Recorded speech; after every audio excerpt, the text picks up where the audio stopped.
I mean, you can enter lah if you want.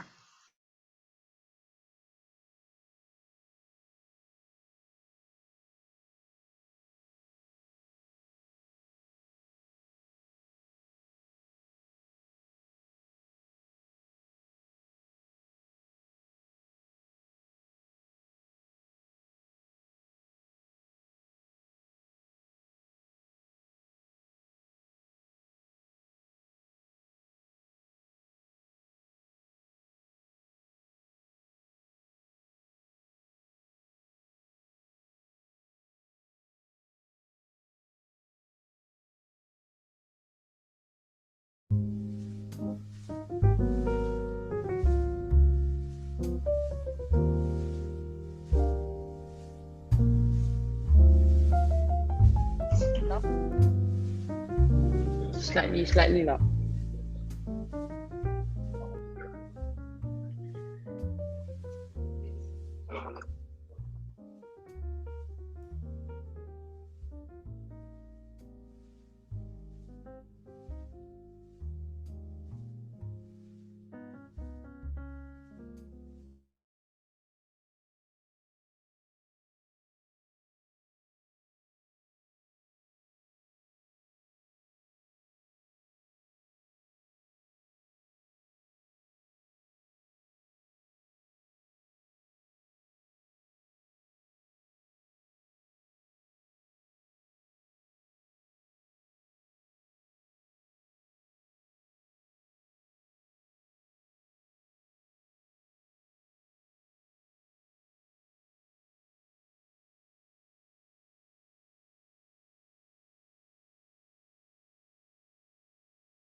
Hi, Rina, can you hear me?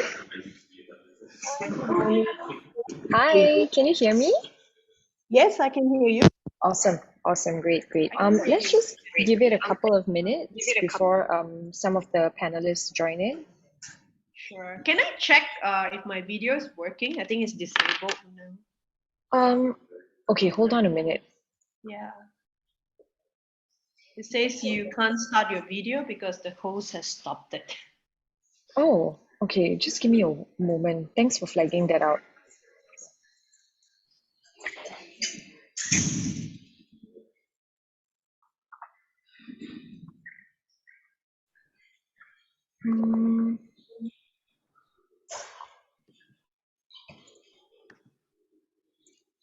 Rina, could you try now?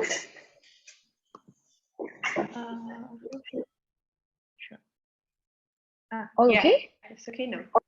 Okay, Yeah, that's good. okay.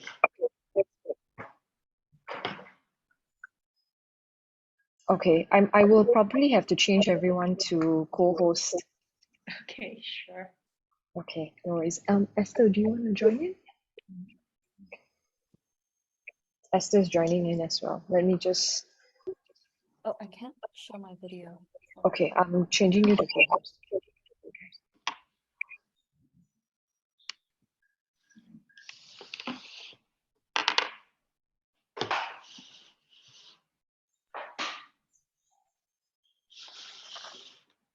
Hi, Rina. Hi, Esther. How are you? I'm good. Great.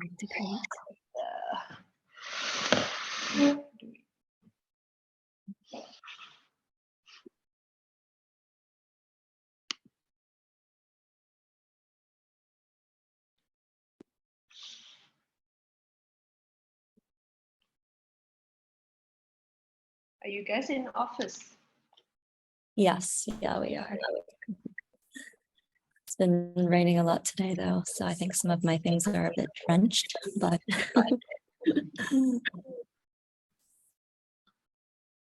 Right.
Hi, hi Kim, how are you?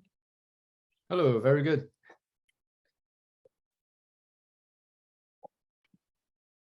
Hello, Dr. Kim. Hello, everyone. Yeah, hello. Great to meet everyone. Yes, thanks for hopping on the link.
Hello, good morning, everyone.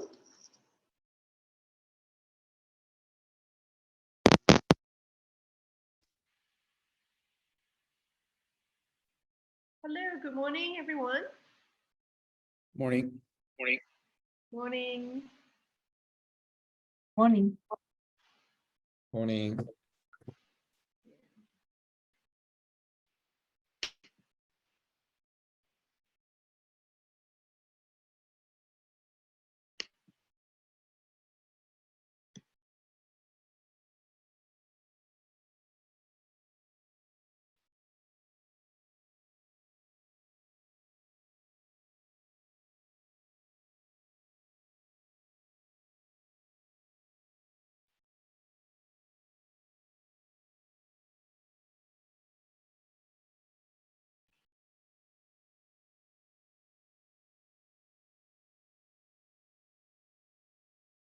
Hi, Esther. Are you there?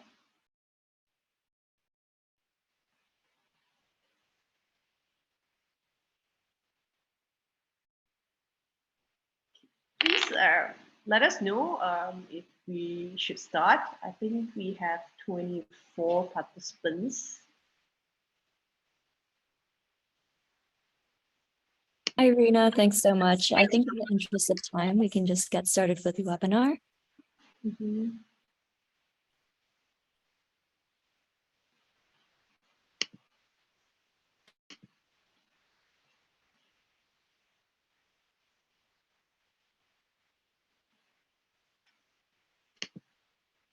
All right. Good morning, ladies and gentlemen, esteemed guests and distinguished panelists. A warm welcome to all of you to this insightful panel discussion on sustainability, boosting talent attraction and retention. Today, we have gathered here to explore a critical connection between sustainable practices and nurturing talent within organizations. As we navigate a rapidly changing world, it has become evident that the path to long-term success lies not only in embracing sustainability as a core business principle, but also in empowering and developing our greatest asset, our human capital. This panel session serves as a platform for all of us to delve into the multi-aspects of sustainability and talent development. We have today assembled a panel of esteemed experts who will share their knowledge, experiences, and visionary perspective on how organizations can effectively integrate sustainable practices while fostering a culture of continuous learning, growth, and talent optimization. So thank you, Rimm, for organizing this and for inviting all of us. So joining us today, we have 4 esteemed panelists who will bring a wealth of knowledge and experience to this conversation. First, we have Mr. Ravi, CEO and founder of Rimm Sustainability. Thank you, Mr. Ravi, for joining us. Next, we have Ms. Angie, Learning and Development Lead, Next Wave Partners. Ms. V, Principal Sustainable Strategies Forum for the Future. And last but not least, Dr. Kim. Dr. Kim sits on many boards in many sustainability organizations, as well as he is currently a lecturer in sustainable finance and ESG at the Tokyo Institute of Technology. So without further ado, I'm sure all of us are waiting to hear the insights from our panelists. And let me also just introduce myself. I am the co-founder of FICUS, a VC fund. We invest in sustainable companies, and I also am the founding member of the ESG Association of Malaysia. So let's, perhaps get some insights from the panelists. Millennials, Gen Zs, they have increased interest in sustainability, right? And we would like to know, I'm sure the audience like to know, how has this trend affected the recruitment process over time in your respective field? Maybe we can start with Angie, since you're, in this field. Angie? Rena.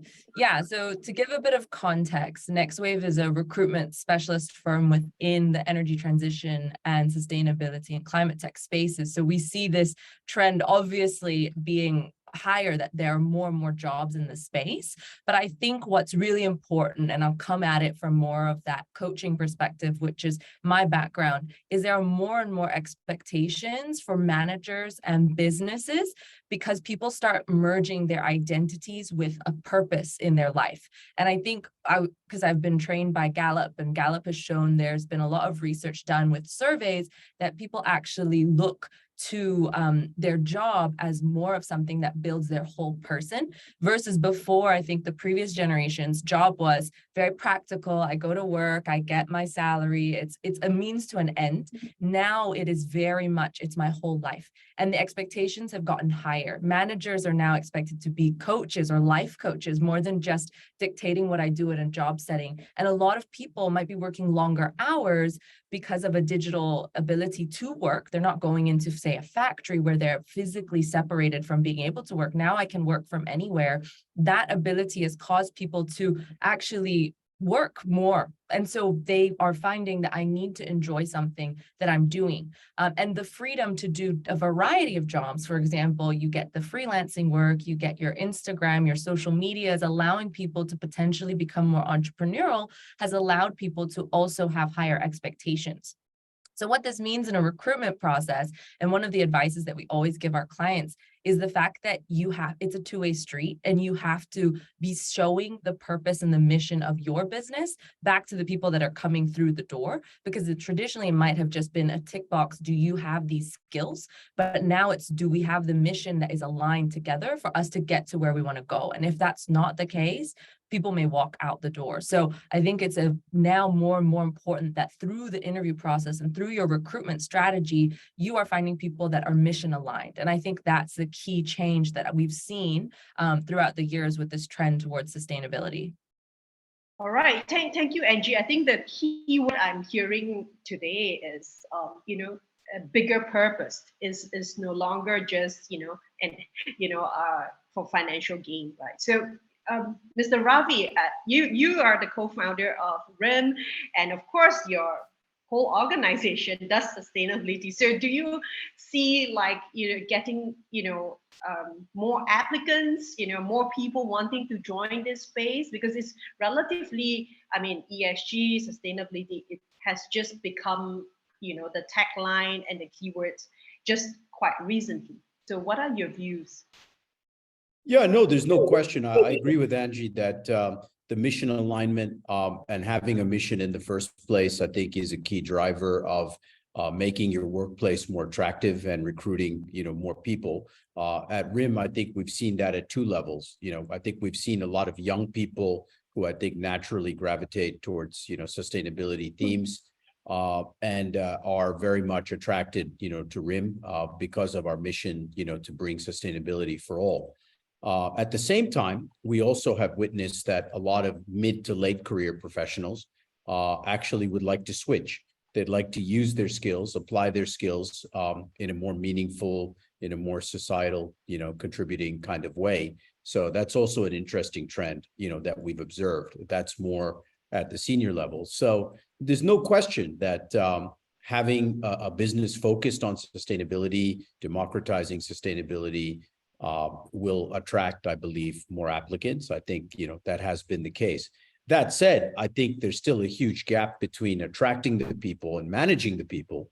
But I imagine as we get into the session, we'll talk about some of the complexities around that. All right, thank you. I think, getting the right people and managing them is two different stories altogether. I think, managing human being is the most challenging job, all of us probably. Dr. Kim, do you see, or do you agree with Angie and Mr. Ravi, about the trends that they shared, and you as, a lecturer in a university, I'm seeing a lot of, universities and, putting up sustainability courses, everywhere, and it's not just only for young graduates, but for mid-career, career change. I'm seeing a lot of my friends actually, from an HR person or even from a CFO, now becoming a sustainability officer. So what are your thoughts? And, perhaps you can share with us, what you have observed in other parts of this world. Yeah, thank you very much. Yeah, I do share some of the sentiment of Ravi and of Angie, but I also want to highlight, whereas the situation has become complex for recruiters or for employers, because there's a lot of demand in the ESG or sustainability space in general. One of the things that I do focus on is greenwashing, and more particularly skills or competence related greenwashing. So nowadays, since organizations and also potential future employees, they want to highlight their sustainability or ESG skills. However, what that also does with this demand and the lack of supply, it also shows that a lot of practitioners want to transition into sustainability and ESG, and sometimes they do want to take the quick route by just changing their LinkedIn profile to suddenly sustainability specialist or ESG expert, without necessarily there being a lot of or sufficient material competence behind it, because even though there's Malcolm Gladwell that says it takes 10,000 hours to become a world-class expert in anything, although I don't think it takes 10,000 hours. But on the other hand, one of the things that I focus on and which always comes up in sustainability is the issue of materiality. Is my skill actually needed for what is being asked for? And if we get the buzzwords of climate change and biodiversity, it is very important to note that you cannot just become a biodiversity expert because you have passion and awareness of nature-related issues. It doesn't work like that. I wouldn't want my my doctor who examines me to just have learned his skills or her skills through a bunch of YouTube videos and then just declare, oh, I know enough now. And that is not how it works. So I do think it's very important that both employers properly formulate what it actually is that they need. And I think that is the true challenge, because a lot of organizations are not even aware of, they didn't do a proper materiality analysis of what it actually is that they need. They just see, oh, we need a sustainability expert right now because everyone else has it and the market demands it, and we need to kind of highlight our sustainability credentials. And then just go and recruit without having a proper idea of what they're actually recruiting and what is necessary for the organization. But on the other hand, it's also a lot of practitioners see the writings on the wall that now sustainability and ESG are topics that are on the rise, and organizations, they need those skills. But often just having what organizations do is they just relabel, for example, consultant or advisor, and just add the prefix sustainability or ESG to it. And that is also not how it works. You cannot just declare half of your stuff suddenly to be ESG experts. And I think that is very important. It highlights the importance of training. It highlights the importance of proper mix of expertise, because even though you will not become a climate change specialist even in a year or so. You cannot just imitate what some people worked their lives on. But what then becomes important is, how do you integrate people with those skills into your organization and to improve your sustainability performance, and ultimately also make it genuine, make it credible, because greenwashing is the next big thing that regulators are looking at. The claims or the expectations that you generate, are they backed up by the necessary resources, and especially, are those resources material? And just as a final note, one thing that I want to mention is, for example, the European Central Bank recently sent out a questionnaire to banks and asked about the internal capacities. And one of the things that they asked for the first time is, please name the specialists, ESG or sustainability specialists in your organization. And far more important, please explain and provide with document evidence of the materiality of their skills. Because if you have, for example, a climate risk specialist, and there's no tangible track record that that person has actually the skills to do that, then your resources or your capacities are considered inadequate. So now more and more regulators are looking at, is what is being said outside, on the outside, is it actually also present within an organization? So I think that is both important for employers and for potential employees. I think it's spot on. Since this is the buzzword, this is like the next, best career that anyone could just jump on the board. But I think, I always tell people, like, we both have, we have strength and we have weaknesses, but I think it's best to focus on our strength rather than just, jump on it and then have very superficial, understanding and claim that you are an expert. I think that will be quite unfair for those who have been on it for years and years. I guess, you can perhaps just, have that kind of, title just for a while, but eventually when questions are asked, just like the survey you mentioned, there's no track record to back it up, right?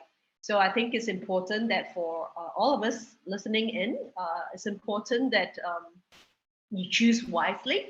But if you're really interested in this space, like I said, there's no need to be 10,000 hours, but you need to put in effort. You need to put in time. There's no shortcut to it. Ms. V, do you have anything to comment based on your experiences, on this? I think the key word here, greenwashing, whether it's coming from the company or the individual that claim that they are an expert. Yeah, it's a very interesting developing phenomenon, really, right? But I think at the end of the day, I mean, all I really have to say is that your CV speaks for itself. You can label yourself as anything, change maker, sustainability specialist, whatever it is, but people still do read your CV and they look at the experience that you've gained and how many years you've done and what your educational background, etc. And I think what is sad to see about this is that the negative on the development is obviously that it dilutes, those who've been in the space for decades before it became a new, kind of industry on its own. There's like Dr. Kim had said, there've been people who've studied this for many, many decades, who are true climate specialists, who have been who have been at the vanguard. And I think that it somewhat takes away from that experience and their skill sets, right? But you will still be, employed based. We still review your CV, no matter what your pitch is. And obviously that will come through. It's up to employers to basically design your interview process so that you can really get to the crux of the experience itself. But it's an interesting development that's happening, and it's getting refined. I mean, it's a space that is still developing and at a very quick pace. Yeah. Right. Thank you so much, everyone, for your setting the stage. But let's delve into the gist of the discussion today, right? Is about the Gen Zs and the millennials that we have to deal with right now. So, like for example, in my office, after COVID, everybody says, I think it's possible to just work hybrid from home, which is, I think, is okay. But then there are some who says that by not going to work, I'm actually emitting less CO2. So I think the word sustainability has probably is important to the young people. We remember Greta Thunberg is a call for action. So what does good employee engagement look like in your own view or in your own organizations? Maybe we can start with Ms. V. What are your thoughts on that? What does good employee engagement look like? Because I think the social part, the S part, in Asian context, I personally don't see that companies emphasize that much on it. Everybody is just shouting about the E, how much CO2 we emit to the atmosphere, and the temperature is rising. So, what are your thoughts? Yeah, I think first I would say that I wouldn't necessarily agree that we've never addressed the S. I mean, that's why we have human resources, whether you want to call them whatever you like. They've always been there to try to represent and have the balance between the interests of the employer and the employee. To how effective that has been is, it's different across organizations, obviously, but policies have always been there to try to protect and support employees to a certain degree, right? So I don't think it's not, we're going into the realm of ESG and how it's developing, but it's not to say that the S was never there. People have always been front and center, essential to any organization, right?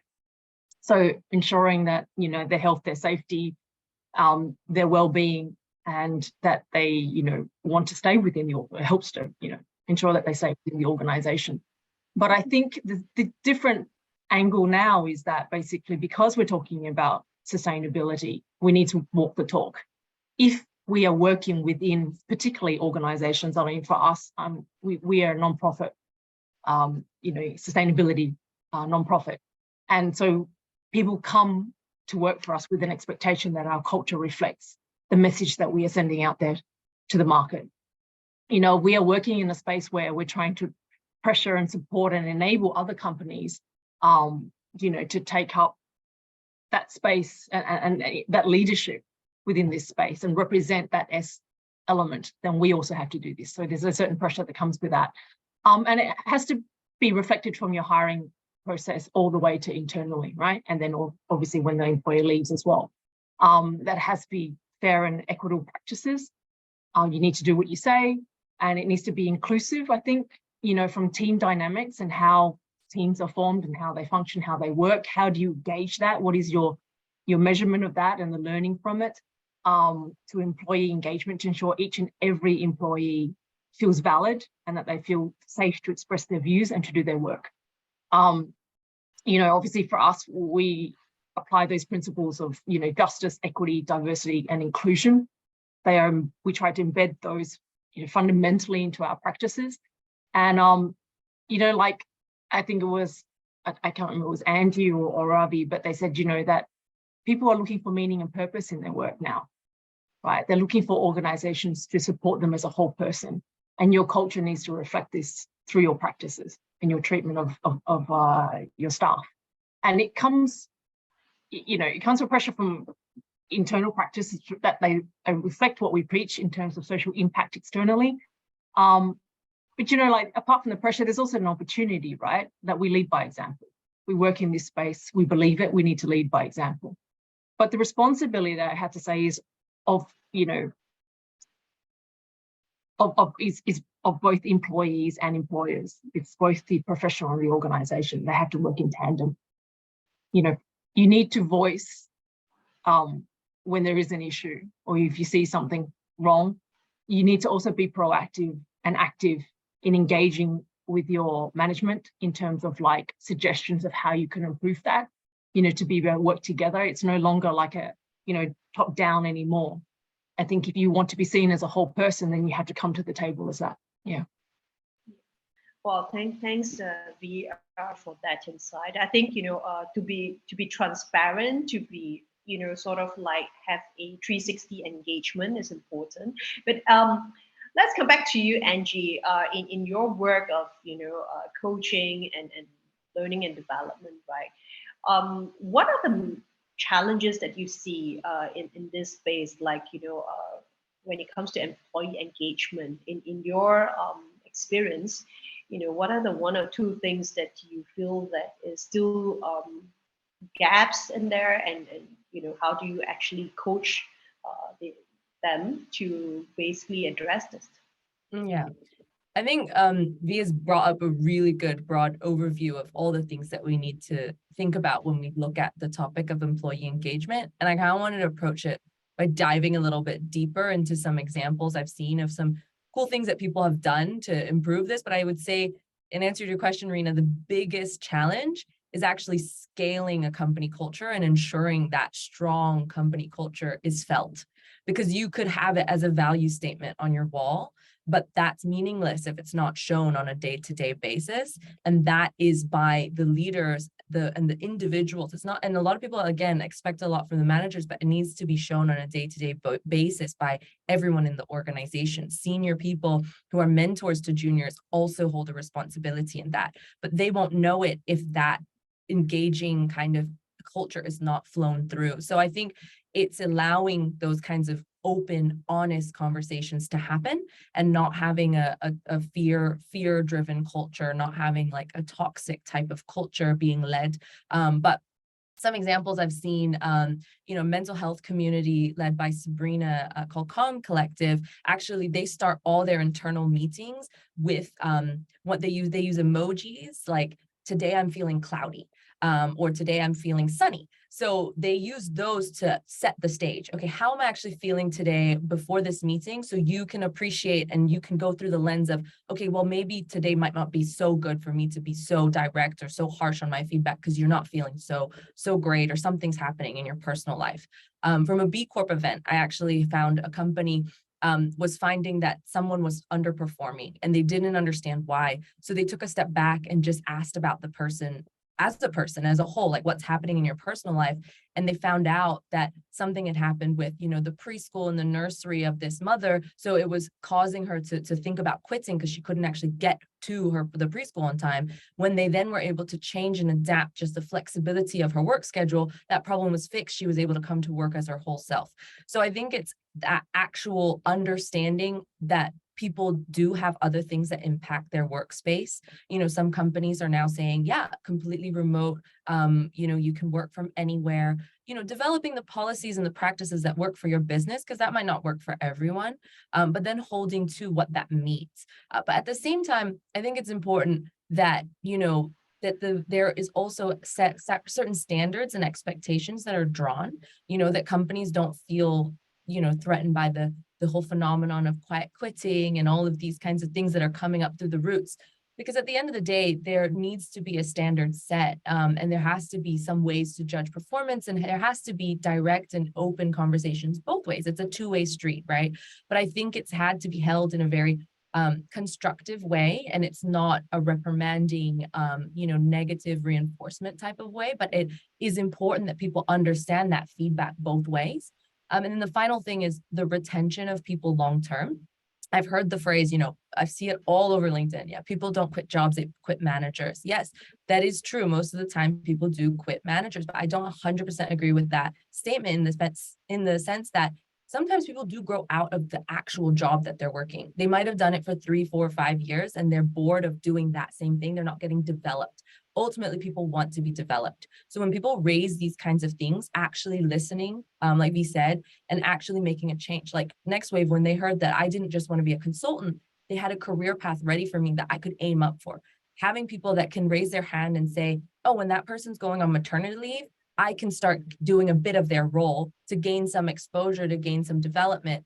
Giving those opportunities to your staff is super important, and allowing that platform for them to feel heard and feel like their development is being cared for is super important to building a really good company culture. Right. Thank you so much for that insight. I think, in the past, maybe some 10, 15 years ago, we do have what we call performance training management software, employee appraisal and stuff like that. But those are really, I would say, perhaps, not many are 360, getting to know their employee as a person and customize it to, what really is her or his, pain points, right? It's like everyone must go for these particular training and it's across the board. But now with, sustainability being one of the key pillars of doing business, there's so many angles that we have to measure, and there's so many data, right? So, Mr. Ravi, you run Rimm Sustainability. I'm sure you could perhaps share with us, right? When it comes to measuring all this data and insights, how does Rimm actually help an organization managing this part of the the metadata of human and talent? Yeah, no, I think the S aspect of ESG is probably underappreciated. I think a lot more data and analytics could be added, to this particular field and delivered to clients. I think as Kim said, or someone said, the E aspect is emphasized more, and sometimes the S aspect gets shunted into the background. At Rimm, I think we do a few things. One is we do collect a lot of data. We have data, I think, on 16,000 companies today. We add about 2,000 companies a month. We always add key S metrics in terms of employer performance, in terms of salaries, in terms of diversity, in terms of benefits, in terms of accidents, workplace culture. We try to collect as much data as we can. We do offer a very strong materiality map where we try to map out material factors to analyze, to benchmark, to report on for all companies. Often in service-driven companies, but in some manufacturing companies, the S issue becomes prominent, and these issues are highlighted in the materiality map and tracked quite carefully, with many questions given to the company to assess their performance on S. We then benchmark that against the data set that we have, and we start to try to build a picture on their performance as an employer. We also use alt data sources such as Glassdoor ratings, and other ratings to also reinforce the overall perception on their record as an employer. So we do try to provide an analytical framework for clients to see how important the employer performance issue is to their industry, how that starts to affect their business and their operations, and how they could benchmark themselves and set targets and objectives. I think we can do a lot more on the S side. I'm challenging, some of our data analytics people and research people to come up with more metrics and more ideas around how we can track S. I think the impact aspect of it also is very, very important. We need to do a better job, I think, tracking that. It's not just at a superficial level that says like SDGs or something, but to go deeper into very specific S impacts that companies are having on their workforce and externally. So we talked about purpose. Well, a big part of purpose is also how your company externally is making a difference. And I think those are things we can track better. So we're trying to do more. And I notice there's more client engagement around the S issues, particularly at large companies. Yeah, those are some of the things we're doing.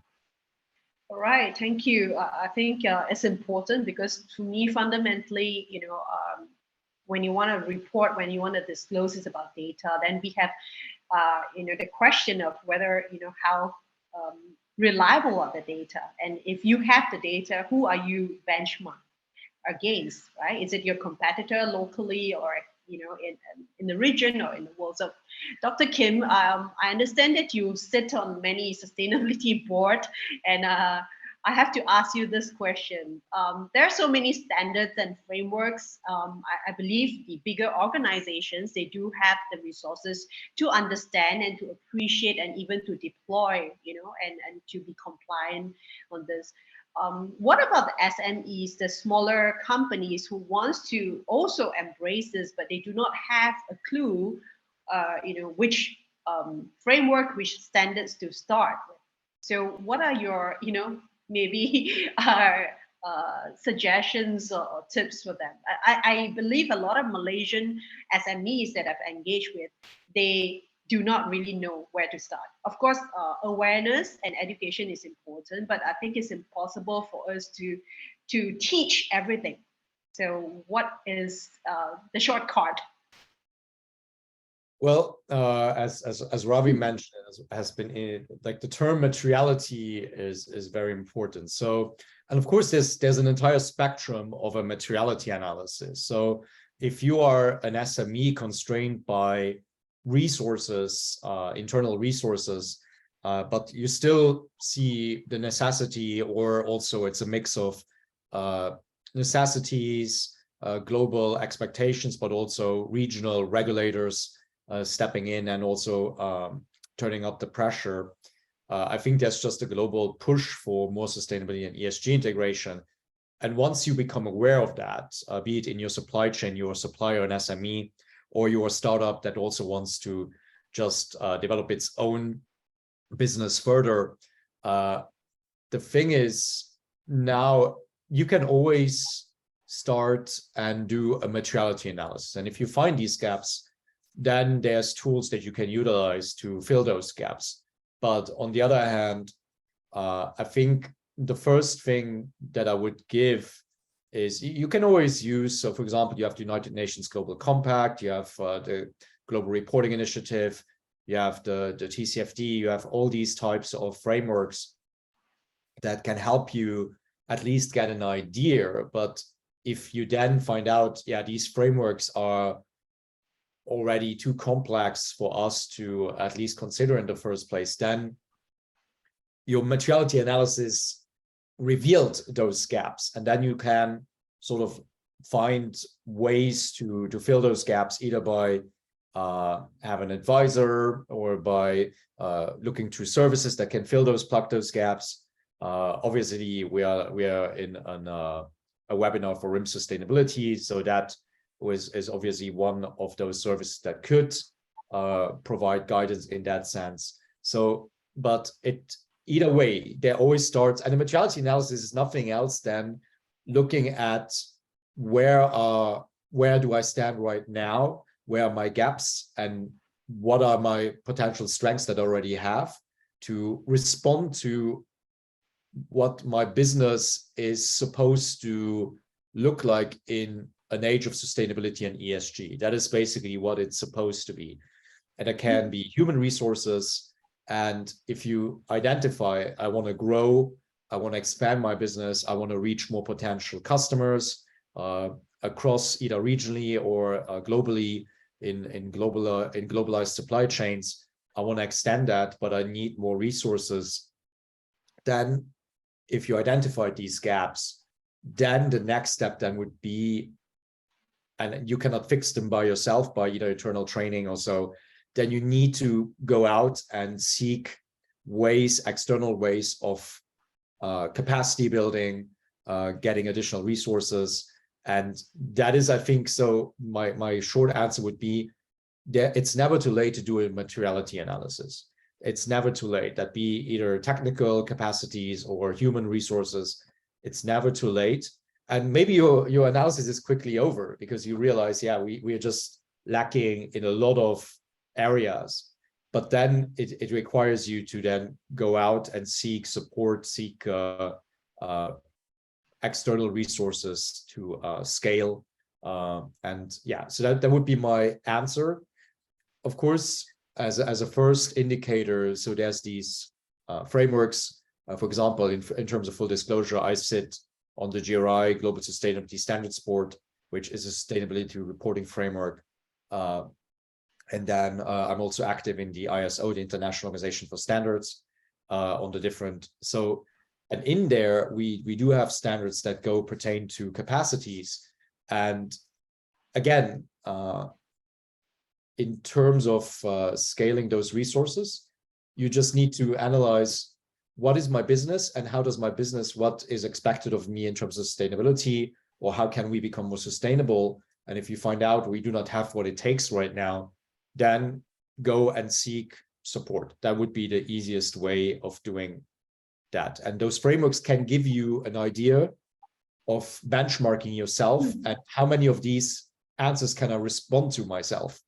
And if you find out I cannot answer a lot of them, then it becomes very obvious that you need external support. I guess, what is important is, do a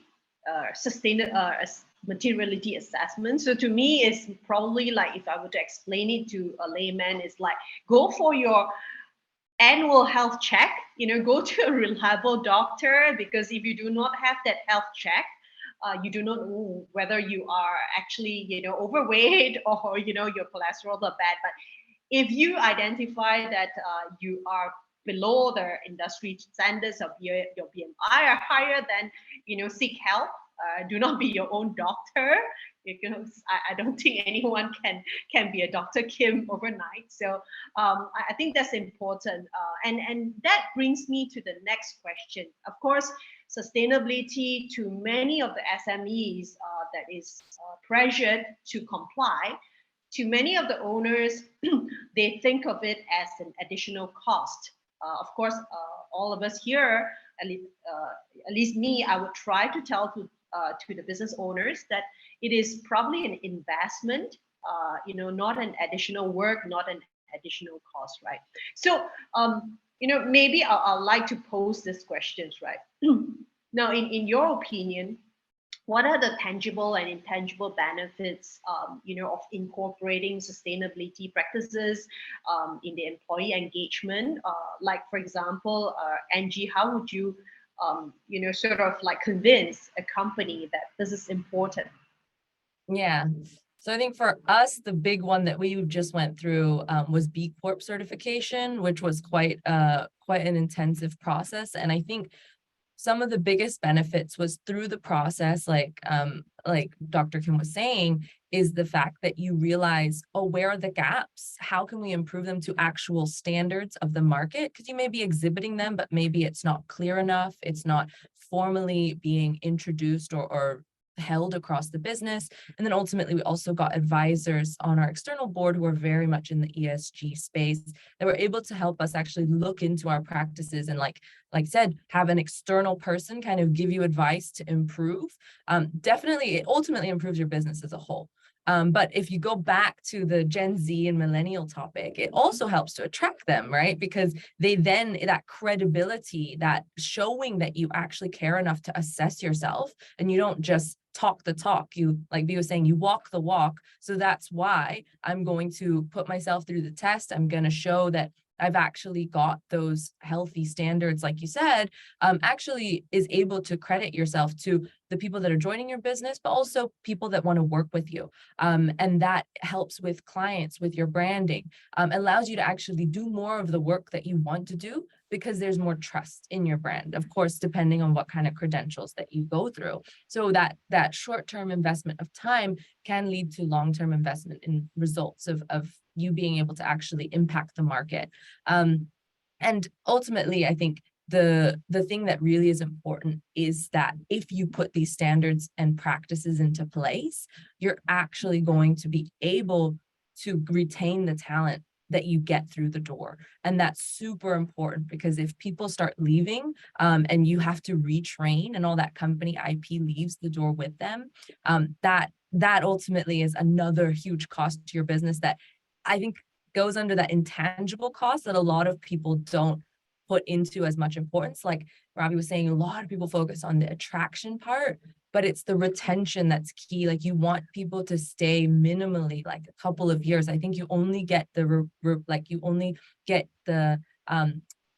like your cost back after at least 18 months or something like that, studies have shown. So if they leave within the first year, then you're already at a loss as a business. So actually going through these tests to make sure your practices are good, that make sure they're at the standard that they need to be, will allow you to just be a better business as a whole. And there are a lot of other rewards that come with that.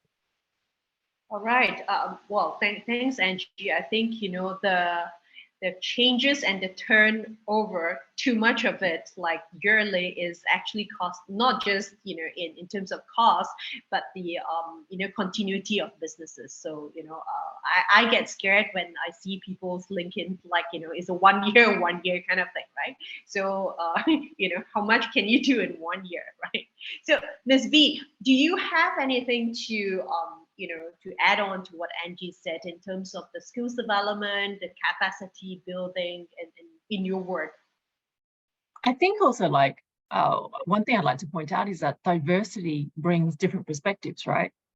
So, and I have firsthand experience of this. I mean, I transitioned from a equity trading and investment strategy kind of background in financial services into like sustainability, now working for an NGO. And I mean, we used to have in a global investment committee every month in the last bank that I worked for. And it was, we hired people specifically for the diversity of thought and perspectives, because then it gives you a very, well-rounded approach. And when you're ideating and you're looking at the strategy of where you're going to put your money, right? Or where you're going to, advise your clients to put their money. And what it does is it's actually a risk mitigation, and you can quantify it. Like we used to quantify, how many standard deviations away from thought, like the standard benchmark, each member in the team was.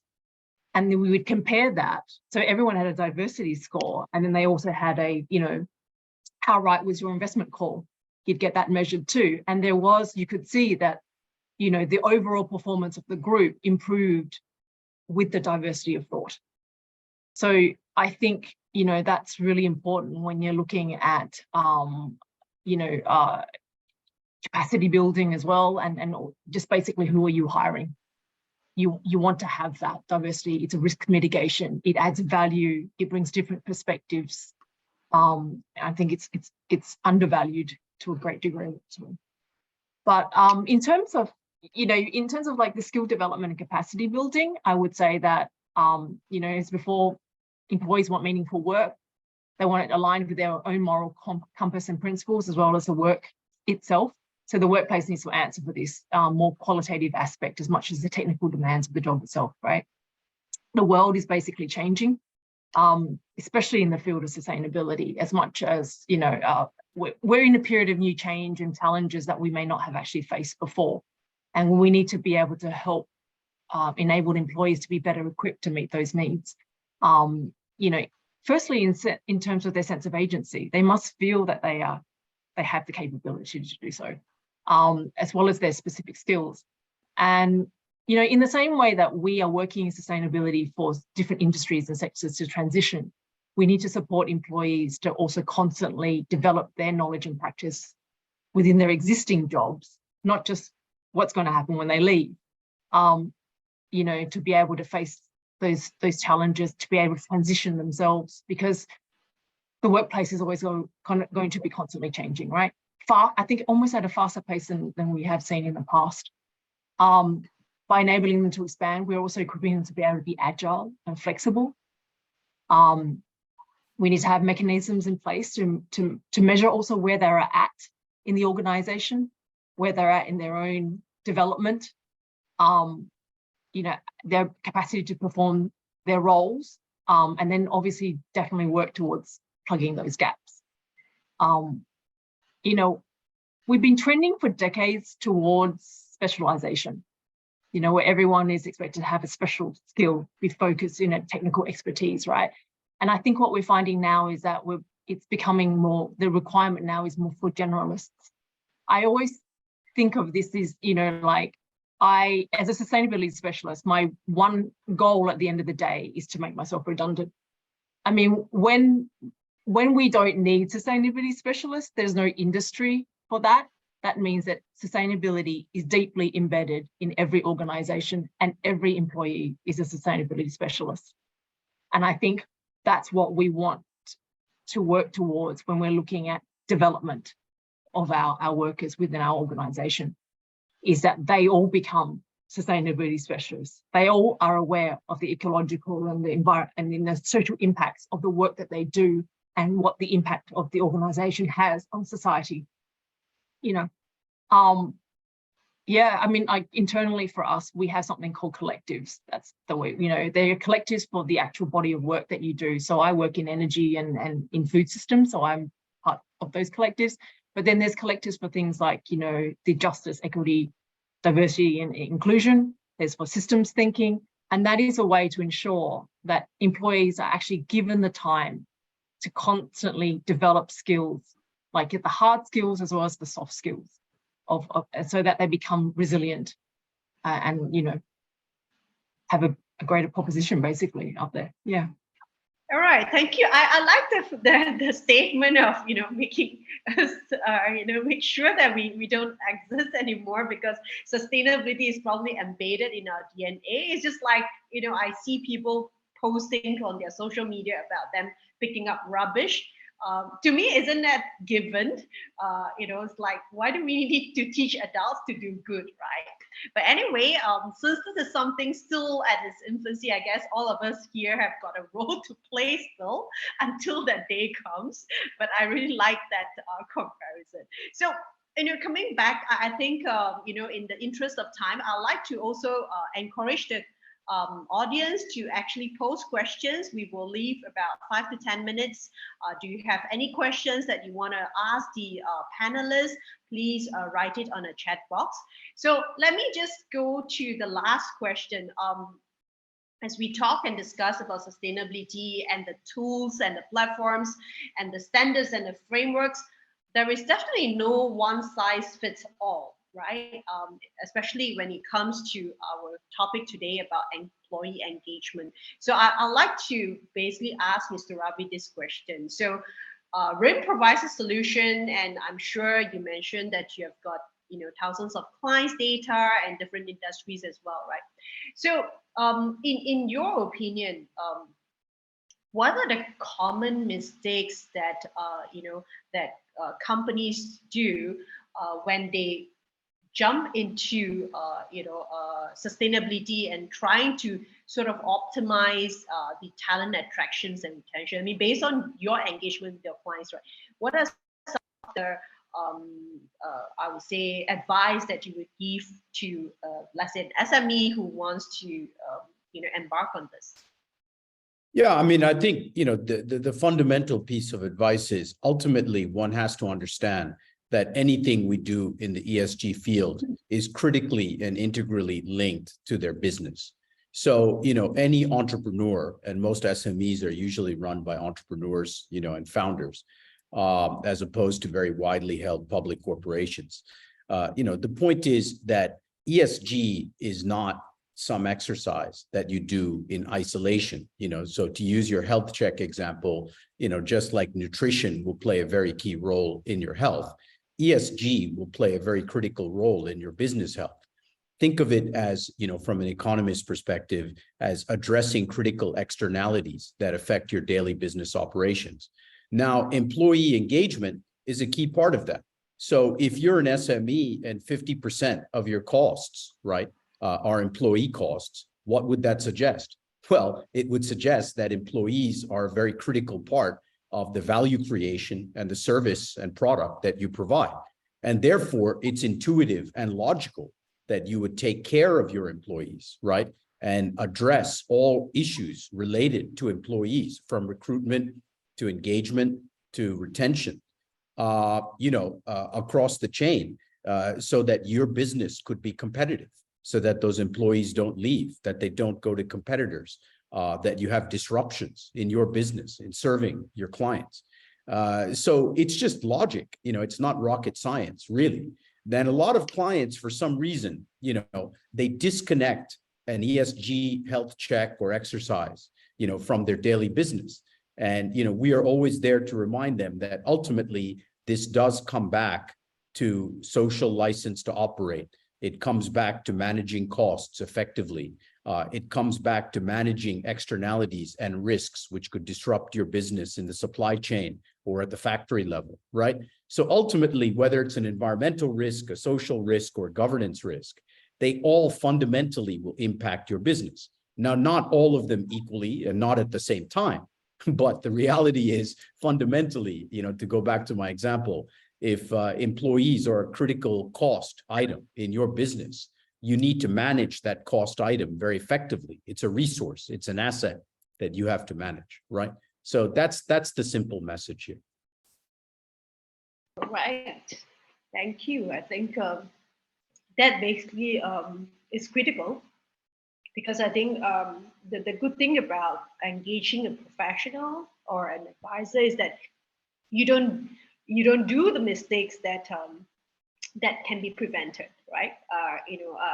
When it comes to materiality assessment, I've seen like so many companies, even law firms are saying that they can do the materiality test for their clients, but my question is always like, how do you actually benchmark these data, right? So anyway, we have a question from the floor. So the question is, with developments in tech and AI, how would these affect talent management and employee welfare? And how would these affect organizations' sustainability in regard? So, of course, when it comes to AI and robotics, everybody is so worried that all these humanoids may take away the jobs, right? So I think dealing with robots perhaps is something that we have to embrace, and there are organizations already, digitizing their processes. So who would like to take on this question? Dr. Kim, maybe you could start first. What are your thoughts on this? It's very difficult. So I do see it in terms of talent management on the human resources side. So I mentioned earlier that also recruiters and the organizations that are doing the recruiting or that hire recruiters for specific job advertisements, be it in sustainability or ESG or more general. I think one of the things we're already lacking right now is sufficient detail. So often it's random sustainability position, just throw in a bunch of acronyms, and we want that, or please do a quick certificate XYZ in sustainability, because often the recruiters themselves do not really know what does sustainability in our organization actually pertain to, and what is it. They probably get told by one of the upper higher managers, yeah, please recruit a sustainability expert, and the spectrum of sustainability is huge. And with that in mind, or ESG, even E. So to give you a little bit background about myself, I transitioned I transitioned from law into environmental science. I was first studying law, and then when I came to Japan after the Fukushima Daiichi nuclear power accident, I was really interested in energy issues and how would a country transition to a low carbon economy. And I transitioned myself over, and how would you basically categorize a profile like that without properly examining candidates or so? And one of the risks that I see with AI or so is that in the future, job announcements will be even more generic, because they will just draw from existing job descriptions, and then it will be, oh, please hire sustainability or ESG expert XYZ, and let's use, for example, ChatGPT to create a job announcement or a job description, because we do not really know ourselves what exactly that is. And I think that is one of the risks. So what is very key for employers and also for employees, because some of them might be tempted to create their cover letter with ChatGPT. Hey, give me a cover letter for biodiversity expert. And that is a very high risk, and it takes away from this emphasis on materiality, because materiality is always highly contextual, and contextuality is the opposite of standardization, in the sense that, of course, there's standards, but they always apply to specific contexts or situations that are individual to an organization. And you can simplify that to a certain degree, but at some point it becomes very specific for a certain organization. And with that, I see a risk. So it can lead to a risk, and that even emphasizes more the need for genuine, and especially I use that word very often, genuine and credible sustainability and ESG expertise. Credibility is so important. And again, once you have people in those positions, it will strengthen the organization. But again, you cannot do everything by yourself. So then, of course, rely on external expertise or so. But the need is always for credible skills. And I see a risk with recruiters or so, or employees, relying too much on AI in the future. And that would take away from the materiality aspect.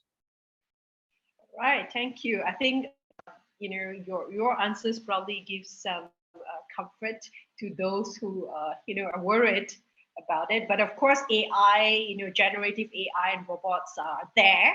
We perhaps, as human beings, we just need to learn how to leverage on them, but not using them as something and without really that human touch. I think genuine and real is something that perhaps the robots can't take away from us. I think we have come to the end of the session. Perhaps maybe I'll just get another extra minute. Is there any messages or takeaways that you'd like the audience to take away today? Because I think some of them might be HR managers that is perhaps waiting for the board or the management to say, okay, we're gonna roll out and we're gonna be embracing on this ESG compliance, and what do I do right now? if I'm an HR manager, suddenly, on my table, there is this task to be done.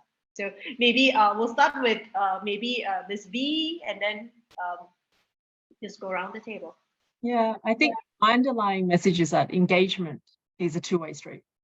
So I think, yeah, it has to come from both ways, and it needs to be transparent. And it's constant.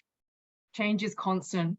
You're going to develop constantly. You must, you can't take a break. It's not a break. And I would say, like, your question actually was really on the AI stuff. Is that, like, we just went through a hiring process. We've got new roles constantly, and that Chat GPT being used by candidates, it was shocking how many and how much every single application started looking exactly the same. So I think that you need to use technology, both the employee and the employer and organizations, in a way that furthers what we're trying to do here. It's not to enable, as Dr. Kim said, like exactly the same replication, right? We want diversity of thought. We want you to show that within your work. And that comes right from the beginning when you put in your application. And that's what the whole process is really about. And then my last message is that, yes, diversity actually is really, really important. It's that, different perspectives, not just a risk mitigation, but it's an opportunity to approach something quite systemic and holistically. Yeah, so I really encourage organizations to embed that in your practices. Mr. Ravi, any last message? No, I agree with V that, it's a two-way street, that employee engagement is a critical responsibility of the employer and to understand the employee's needs. But equally, I think employees have to play a proactive role in shaping the workplace culture and also delivering performance and, being understanding of the circumstances of the company and so on. So yeah, it's a constant dialogue and interaction and discussion where hopefully, one can find a happy landing point. All right. Angie. Yeah, any last word? I think the biggest advice would be it's a step-by-step process. It's not going to happen overnight. And I think the businesses need to be patient, especially if there's a lot of change that needs to happen. And ultimately having the right advocates. It can be from the ground up. Obviously, a lot of advocates from the ground saying that ESG is important. We need to make these best practice changes. But most importantly, if you can set up a diverse leadership team that has this as a core mission or as a core value of theirs, that diversity, sustainability, these practices are important, then the business will work towards changing and naturally flow towards those outcomes. So I think it goes both ways, like having the people from the ground being strong believers, but then making sure that the people who are going to then lead it are actually this diverse and also well-intentioned group of individuals that are trying to go towards that. They might not get it right. And like I said, it will take time, but the importance is setting it up so that there is a way or a path forward to get there. And Dr. Kim, I'm hoping you could tell us that the standards and the frameworks are not too scary. But I think what I try to tell people is that, when it comes to data collection and so on, it's probably already what you're doing every day. That, companies have SAP, Oracles, and many ERP platforms that they've been collecting data. Just perhaps, when it comes to ESG compliance, really getting an expert to put these data sets together, and comply to the reporting standards, right? So what are your views and your sorry, I have to jump in, Rina. I'm late for another meeting, so I'll have to excuse myself if that's okay. Yeah. Yes. I think we're closing already, so we'll just wait for. Well, thanks to everyone. Enjoyed the session. Yeah, thank you. Right. Thank you. Yeah, Dr. Kim, any last advice before we close up the session? Wow. Yeah. So I think in terms of standards or so, one of the key developments that I saw and where I am not, how do I say, where I do a lot of the work, and the work gets references around competences. And competences relates to like, yeah, every organization. And that means those, so that includes recruiters, and it includes potential recruit employees and candidates. One of the things is that really recently, skills are integrated as part of organizational capacities and also readiness, and also in terms of greenwashing. So I wrote about competence greenwashing, and it has actually been directly referenced by the Monetary Authority of Singapore as a risk in terms of greenwashing, and also recently by the European Banking Authority and by the UK's Financial Conduct Authority. So they now make specific references to lack of expertise and the relevance of skills. And once that enters existing regulatory frameworks, but also in standards, for example, ISO standard 14100 makes direct reference to skills-related greenwashing. So that goes to show these standards, and greenwashing or skills is not necessarily an issue that is disconnected from more general, like greenwashing or general readiness in terms of ESG and sustainability. It just means, do you have the skills as an organization to carry out what you either claim to be able to do or what you have to do due to external factors such as regulation? And that is, for example, if you as a hospital claim we have a world-class leading surgery department, and then it turns out you just have one surgeon that stops by once a week, and then it becomes very obvious that might not be world-class leading. And then you very miss advertising, and your hospital might not have what it takes to carry out what is being promised on the outside. So it just pertains to the resources and the relevance of resources. Because, for example, if you say we have a world-class neurosurgery department and your surgeon is a heart surgeon, then technically that person is a surgeon, but not necessarily has the relevant material skills that are required to do the advertising that you did and the expectations that you generated, or where you need to respond to. So that is very important, that becomes much more, there's much more focus right now on that. And with that being said, these standards, they require a certain level of skill in order to comply with them. And be that due to regulatory implementation, such as recently in some countries, the climate-related financial disclosures are now required, or in some areas already sustainability reporting is required. I know also in Singapore, there's now the Monetary Authority of Singapore is considering certain disclosures. So with that in mind, that requires certain skills, and it's just not a regular, it's not just only a regulatory exercise where you need to put a bunch of data and hope that it is relevant enough. No, regulators in the future, they will also look at the kind of data that you actually reported. Is it material what you reported? Are those numbers actually reliable? For example, carbon emissions. Did you just report a bunch of emissions, or does it actually make sense in the context of your organization, of your business? And with that is also where technology becomes an ally, in the sense that it allows us, and me as a researcher who helps develop those systems, it allows us to sift through a bunch of huge amounts of data and also identify what are the outliers. So for example, that company reported numbers that are way off, and that would never be realistic for such a company in that sector of that size with that turnover. And therefore, there must be something wrong with those numbers, either because it has not been properly measured, it has not been properly reported, or it has not been properly verified, or the people who did carry that out either intentionally or unintentionally put out wrong numbers. And then you're very quickly in greenwashing territory, and you're very quickly in legal liability territory, where an potential investor could sue you for misreporting and therefore creating false expectations, or the omission of material information.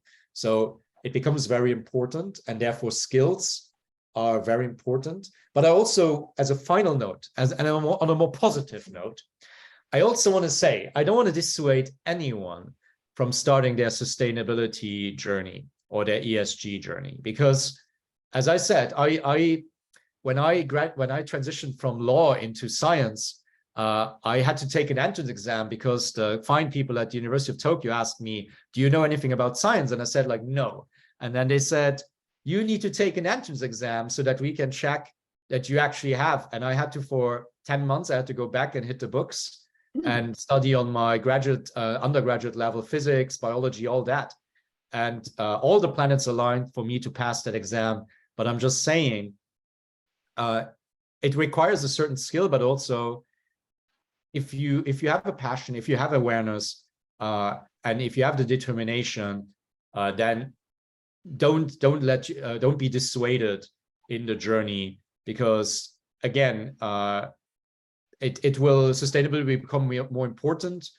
And unfortunately, with current global context, for example, climate change or biodiversity, it is unfortunately that it has to become more relevant. But there's also success stories. And I remember someone said, why should we even do that? And as a final thing, it pays off ultimately to integrate sustainability. And a good example is now with the global heat wave in the Northern Hemisphere. Spain, last year, learning from the heat wave, invested massively, much more than other countries, into solar. And this year, they're reaping the benefits, because with all the peak electricity demand for air conditioning, those solar panels are now offsetting cost, and they're providing much more reliable supply.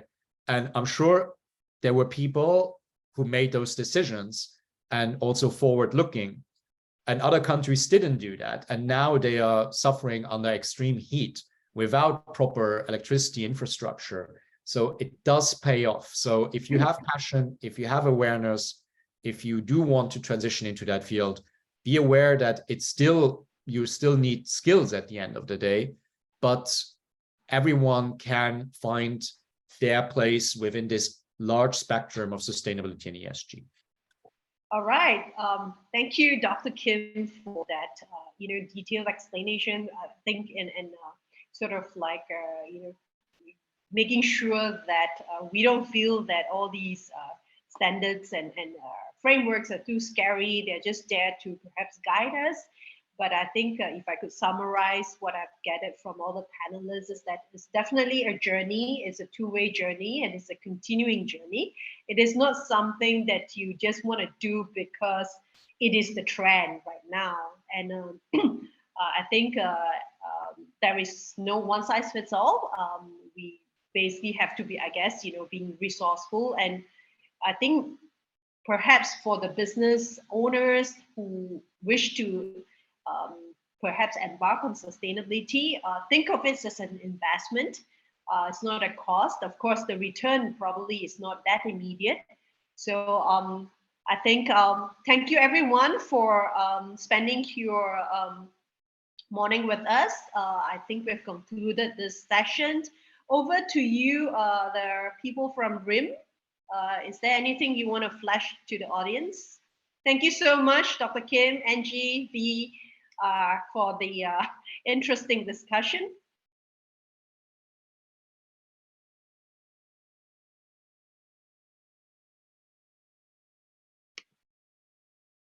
Thanks, everyone. Thank you, everyone. All right. Thank you. Thanks, Rina. Bye. Thank you, everyone. Have a great lunch.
Hi, everyone. Thank you so much for joining our webinar today.